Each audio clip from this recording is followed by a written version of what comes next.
spus că să nu consemnezi neregulile constatate pe teren. M-a lovit cu pumnul, m-a strâns sigur. S-a ridicat de acolo nervos, s-a apucat și a lovit ușa cu pumnii și cu capul, s-a lovit de ușă. Crezi că el s-a lovit cu capul așa? Mai multe detalii la alcool, că nu știu. Asta este semnătura dumneavoastră? Da. Avem informație că acest act este falsificat. Poate fi o greșeală, nu un fals. Puteți interpreta cum vreți dumneavoastră, dar poate fi și o greșeală, da. Nu sunt scăpări, sunt greșeli intenționate, este procurare ilicită de acte pentru transport de material lemnos. Am înțeles că există o tehnică să faci rost de acte. Probabil, nu știu dumneavoastră, dar eu nu știu așa ceva. Dumneavoastră nu faceți? Nu. Am oameni, am o firmă, am niște utilaje, o investiție. Ce fac? Că le dau la fiecare? Este dumneavoastră, dați dumneavoastră o idee. Sau să fiu ca dumneavoastră, să filmez, să fac rău, să ce să fac. Mi s-a recomandat să mă dau deoparte. Deci e vorba de, să zic, oameni care actualmente sunt la putere. Din moment ce se cere treaba asta, înseamnă că politicul are interes în administrarea silvică. Ce interes?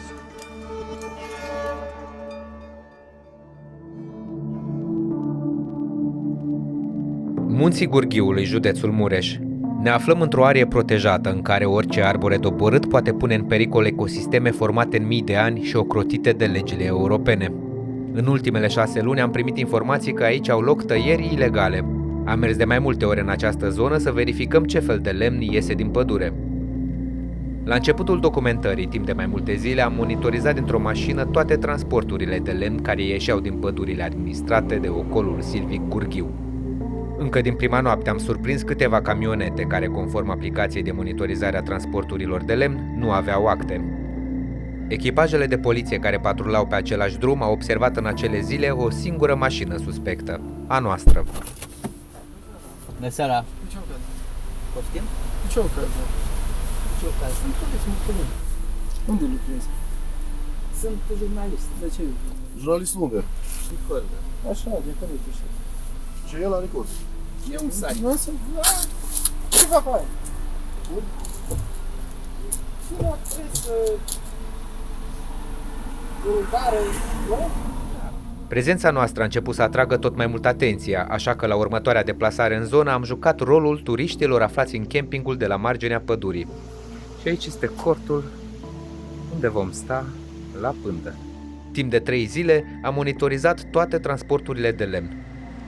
Am verificat numerele de înmatriculare ale fiecărui camion în Sumal, baza de date actualizată în timp real, unde statul român obligă toți transportatorii de lemn să declare orice încărcătură. La prima vedere, toate camioanele de mare tonaj transportau lemn în mod legal, însă monitorizarea noastră, întinsă pe mai multe zile, a scos la iveală mai multe metode prin care firmele din zonă fentează radarul statului. Prima metodă este supraîncărcarea.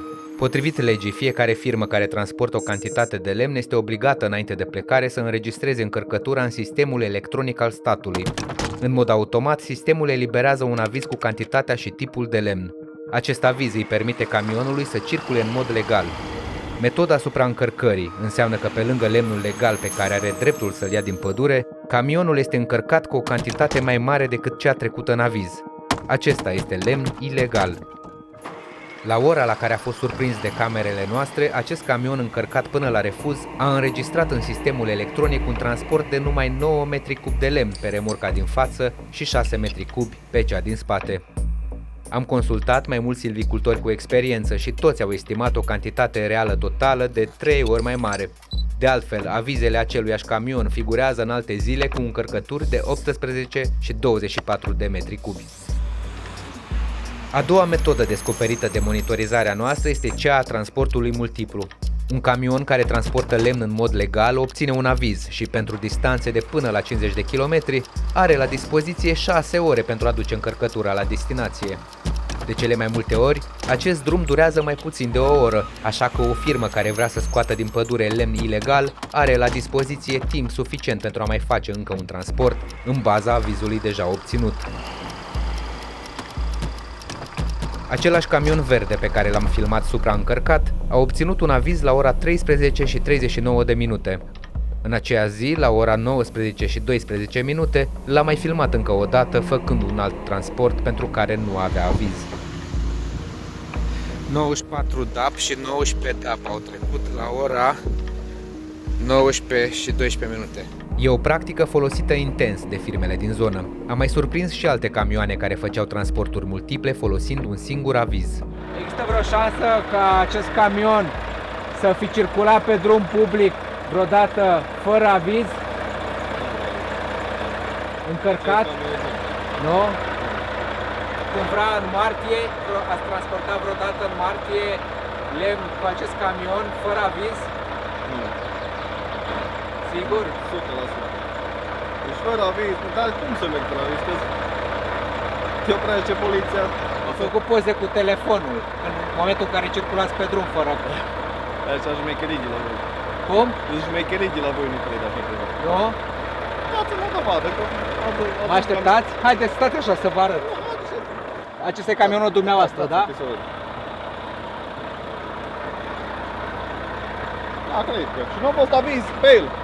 Deci pentru data de 17 a 3-a ora 8:40 nu aveți aviz. Nu cred. Nu cred așa. Nu credeți? Ia Deci uitați. nu a fost aviz în ziua pe el. N-a fost aviz pe el. Așa a spus voi pauza. Păi de ce am face asta? Petru Todoran este patronul firmei Petricris SRL și consideră că cei care dețin firme de exploatare a lemnului ar trebui lăsați să-și vadă de afaceri fără să mai fie persecutați.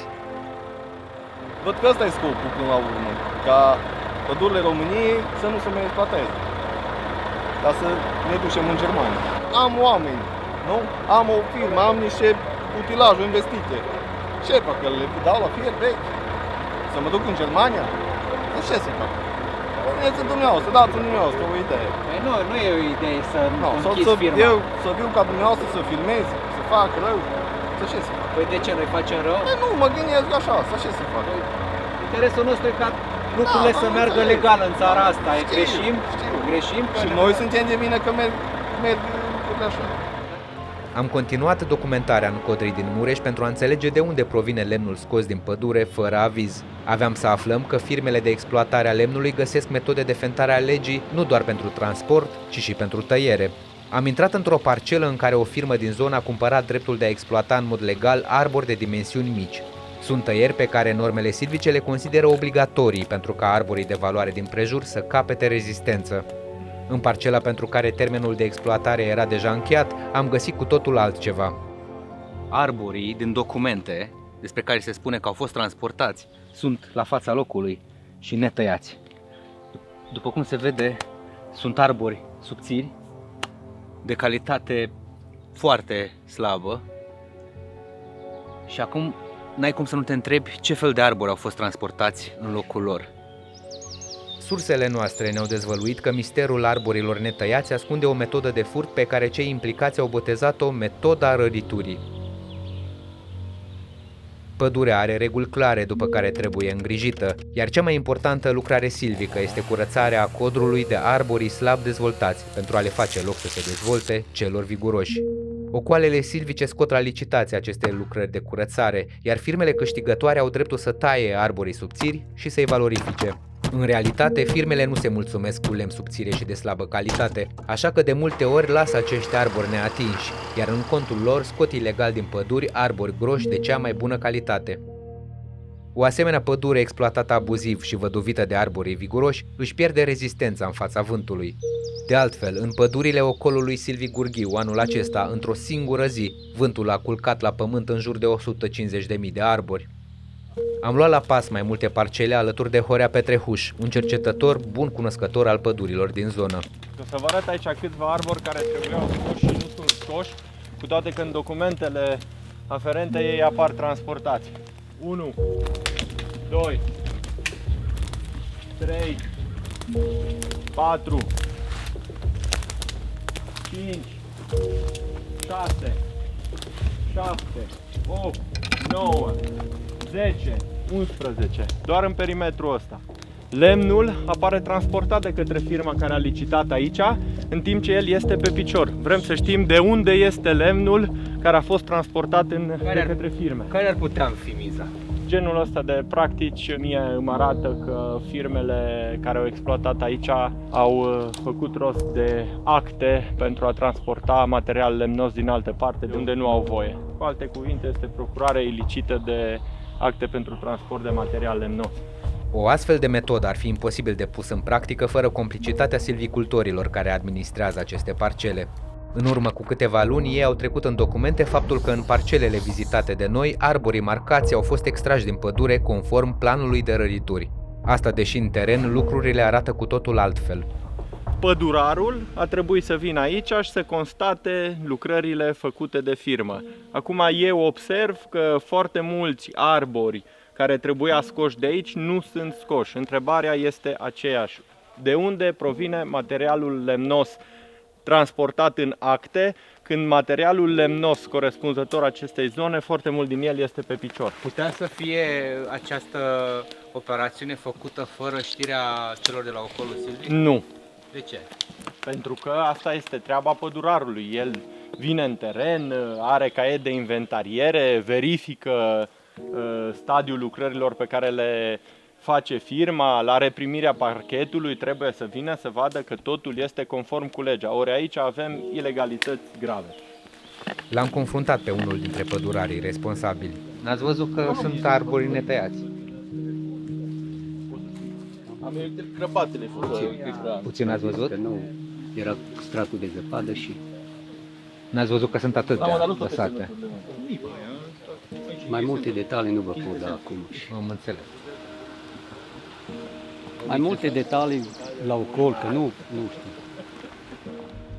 Un alt indiciu al complicității silvicultorilor locali vine din întocmirea documentelor de inventariere a arborilor și de pregătirea licitației. Pădurarul care a inventariat parcela a trecut în acte un număr de 12.630 de arbori care se încadrează în lucrările de rărituri, adică arbori subțiri. Când a pregătit licitația, ocolul Silvic Gurghiu a întocmit un alt document pe care figurează numai 2630 de arbori, dar cu un volum de 5 ori mai mare. Cu alte cuvinte, deși în parcelă se găseau mulți arbori subțiri, firma câștigătoare putea justifica transportul unor arbori de grosimi mult mai mari. Asta e semnătura dumneavoastră? Da. Avem informație că acest act este falsificat.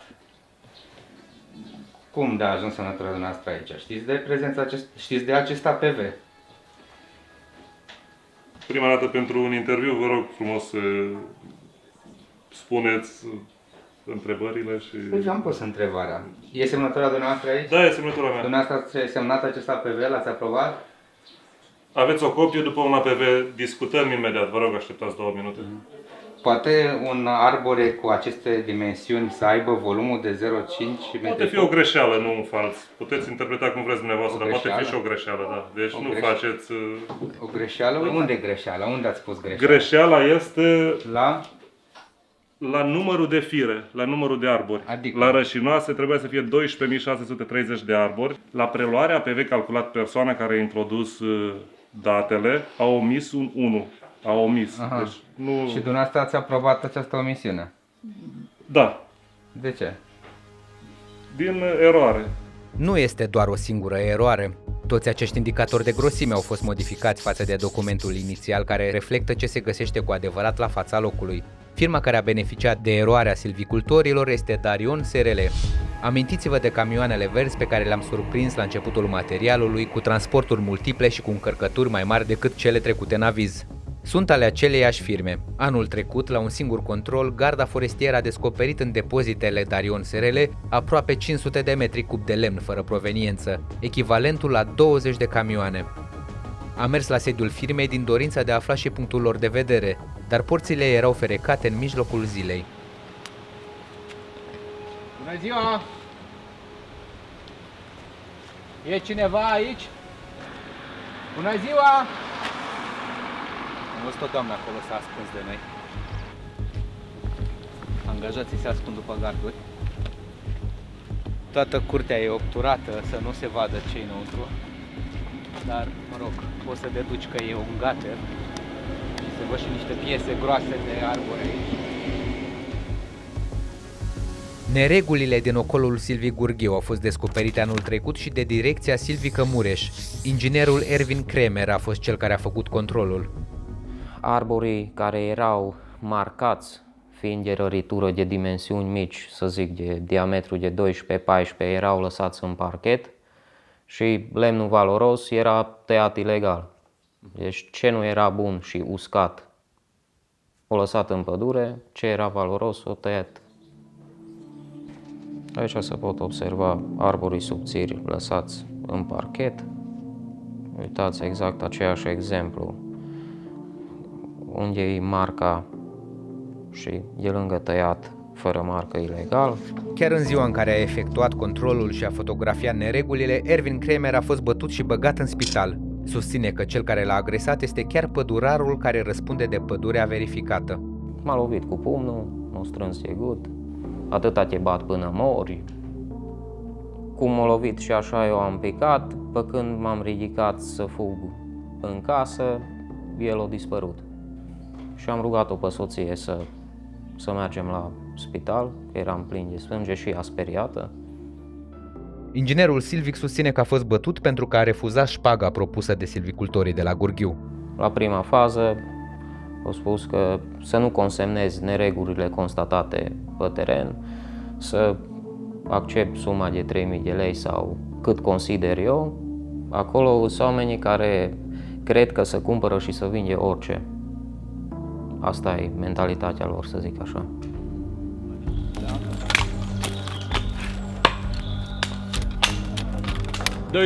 întâia.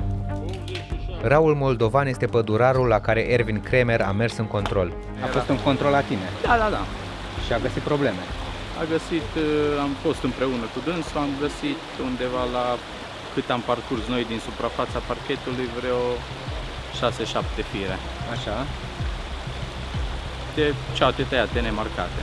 Așa. Am fost împreună, ne-am oprit la masă, am fost împreună, am mers Stai puțin, se obișnuiește ca cel care controlează să ia masa cu cel care controlează? Am ajuns de numitor comun acolo. Adică cum? Deci ca și colegi, am zis că oprim să luăm masa, am consumat vreo 3-4 beri fiecare și împreună cu un reprezentant al firmei am rămas că n-avea cu ce pleca acasă, l-am însoțit până acasă. Deci nu l-am dus cu forța. Dumneavoastră vă dați seama cum sună povestea asta? Ați stat la câteva beri cu cel care v-a controlat. E cadru propice pentru dare sau luare de mită, nu? Păi, luare și dare de mită nu l-am ținut cu forța la 3-4 beri. Pădurarul are propria sa variantă pentru loviturile care l-au băgat în spital pe inginerul care fusese la el în control. S-a ridicat de acolo nervos, s-a apucat și a lovit ușa cu pumnii și cu capul, s-a lovit de ușă. Crezi că el s-a lovit cu capul? Da, așa? Da. Deci nu l-ai lovit-o? Nu l-am lovit, cum să-l lovesc? S-a lovit el cu capul de Eu ușă. dacă înțelegeți un lucru, dacă eu vroiam să lovesc, nu mergeam la dânsul acasă. Varianta cu care amândoi sunt de acord este că la finalul zilei, pădurarul s-a oferit să-l conducă spre casă pe inginer, apelând culmea la o mașină a firmei care exploatase în zona cu nereguli. De ce ați luat mașina firmei pe care tu o controlai pentru a ajunge acasă? Ei o chemat mașina. Eu nu mai aveam mașină cu ce să mă duc acasă. Nu mai aveai cu ce să te întorci? Păi nu mai aveam, că eu dimineața am pornit cu un coleg, el nu mai era. Avea în altă zonă, avea control. Da, ți-ai dat seama că, adică conștientizezi că nu e ceva în regulă să mergi acasă cu mașina firmei pe care tu ai controlat-o? Nu aveam cu ce să ajung acasă. Firma despre care vorbește inginerul Kremer se numește Lupu Trans și exploatează masiv în pădurile din zonă. Camioanele pe care le deține pot fi văzute transportând în mod curent lemn de cea mai bună calitate. Urmărim acest camion conform evidențelor pe care le găsim pe internet. Acest transport are acte pentru marfa pe care am încărcat-o, numai că ce mi-a tras mie atenția este grosimea extraordinar de mare a arborilor pe care îi cară. Mergem să vedem unde ajunge camionul. La scurt timp, șoferul camionului observă că este urmărit și trage pe dreapta, simulând probleme cu cauciucurile. Hai să vorbim cu el, da. Bună ziua! De la Recorder, Alex Nede e numele meu. Dumneavoastră sunteți patronul? Nu. Nu? Sunteți șoferul? Da. De ce ați oprit? Am două pene și vreau să verific puțin roțile. Aha. Vara asta că am avut pană și mi-e frică un pic pe așa. Am zis că aveți 2 pene. Da, da, și-o ducea atât de mult. De ce? Uitați-vă roata asta și cum e cealaltă. Acum le-am schimbat. Nu vrea să vedem unde duce lemnul. Uite ce moliți, seculari, doborâți, se pare, de vânt sau de om, după caz. Problemele la cauciucuri sunt atât de grave încât în doar câteva minute la fața locului apare și patronul firmei Lupu Trans. El susține că în camionul său sunt numai arbori doborâți de vânt. Molidul ăsta secular a fost doborât de vânt sau de om? Da, sunt multe doborături. Deci pot să vă arăt niște doborături pe telefon. De vânt sau de om? Nu, dar am avut niște doborături puternice de la lunga Bradului. A venit așa un vânt puternic până aici. Dar puteți să mergeți în teren și vedeți exact doborăturile. Am văzut, dar n-am văzut piese așa de mari. Da, ale le-ați văzut, putrăgaile, lemnul de foc. Am văzut, da. Nu, ați văzut. Deci eu îl sortez. Sortăm exact pe dimensiuni. Dar piese n-astea super... este multe, nu. Deci eu n-am mai văzut în viața mea un molit așa de gros. Știți cum e? Când ia doborătura de vânt, ia tot și în fața lui. Deci când inclusiv acel arbore care a rezistat 120 de ani? Da, tot ia. Incredibil. Deci vă spun, tot ia vântul. Deci ia tot vântul. Un raport al direcției Silvice Mureș arată că anul trecut firma Lupu Trans a transportat lemn mult mai gros decât avea dreptul, în contul unor lucrări de rărituri neefectuate. Garda forestieră a confirmat aceste nereguli, găsind în respectiva parcelă aproape 700 de arbori subțiri marcați, dar rămași pe picior, și în același timp 65 de arbori tăiați fără drept. Vreau să vă întreb de ce s-a găsit lemn pe picior, când în acte figura că tot lemnul a fost transportat din pădure. Nu pot să vă răspund. Nu? Că nu dumneavoastră... Ba da, dar eu am maestru ca să se ocupă de exploatare, am fost control de exploatare făcută, tot.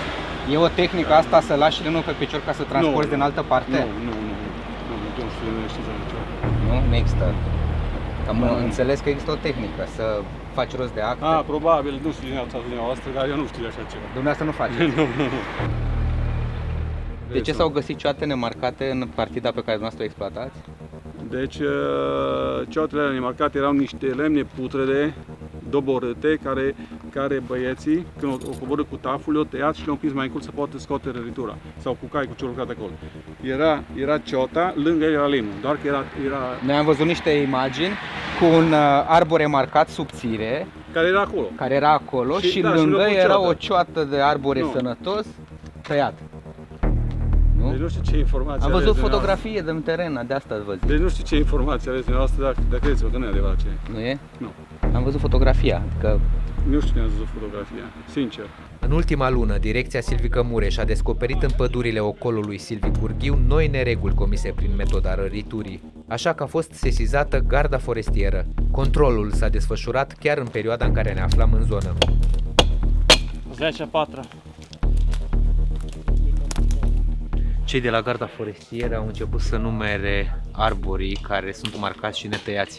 Au ajuns la peste 1000 de fire și abia s-au apucat de numărat, de câteva ore doar. Raportul final vorbește de peste 4400 de arbori subțiri lăsați la fața locului. Toate indiciile arată că în locul lor au plecat din pădure aproximativ 350 de metri cub de lemn de calitate superioară. Ilie Covrig, directorul direcției Silvice Mureș, are însă îndoieli cu privire la corectitudinea acestui control, la care, în mod ciudat, au participat chiar pădurarii vizați de verificări. După controlul de garda forestieră am fost sesizat că datele din teren au fost într-un fel trucate, în sensul că arborii sistematic au fost subdimensionați. Deci, practic, s-au trucat diametrele arborilor. Subdimensionarea de care vorbește Ilie Covrig se referă la faptul că în raportul gărzii forestiere, o mare parte a arborilor sunt fie la fel, fie chiar mai subțiri decât erau în urmă cu 4 ani la ultima măsurătoare. Deci, în inventarul din 2016, efectiv apăreau doar arbori de la 8 cm în sus. Cei mai mici arbori erau cu diametru de 8. Ori din 2016 până în 2020 au trecut 4 ani și atunci, logic, arborii trebuiau să fie cu diametre mai mari. În documentul rezultat, în urma inventarierii de astăzi, vedem că au apărut peste 250 de arbori cu diametru de 6 cm. 6. 6 are. 6 AP-ul. Numărul? Ce număr a spus? 6 AP-ul. Asta însemnând că o parte din cei care au făcut măsurătorile în teren au subdimensionat arborii. Ați mai auzit până acum ca un arbore să scadă în dimensiuni după 4 ani? Până acum n-am mai auzit așa ceva. Influența celor care exploatează ilegal pădurile din Munții Gurghiului este atât de mare încât un șef de direcție silvică, adică omul care coordonează pădurile din tot județul, își vede postul amenințat atunci când deranjează aceste cercuri de interese. Eu am fost, mi s-a recomandat să mă dau deoparte. Deci e vorba de, să zic, oameni care actualmente sunt la putere. La putere unde? În Parlament, la Guvern, la Regia Națională a Pădurilor? La minister. Oameni de la putere la minister? Da. V-au zis să vă dați deoparte? Deci, i-a cerut directorului general să mă lămurească, să mă dau deoparte. Din moment ce se cere treaba asta, înseamnă că politicul are interes în administrarea silvică. Ce interes? Ce interes? Deci, probabil, apare problema susținerii în campanie din activitatea ilicită. E halucinant să auzi un director de direcție silvică că se gândește la această teorie. Da, e trist că după 30 de ani ne aflăm aici.